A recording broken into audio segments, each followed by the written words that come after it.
Welcome, in front of me is ASUS ZenBook A14, and in this video I will show you how to rotate screen on this laptop.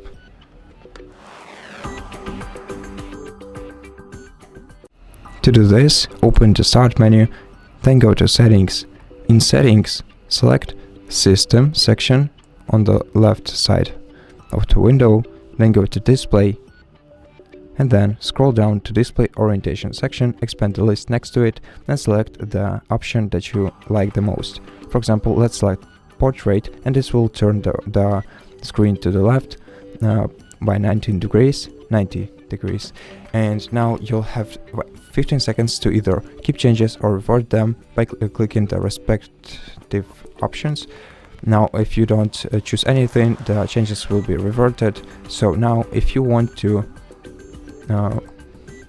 turn your screen back, you have to expand this list, select landscape, and then keep changes.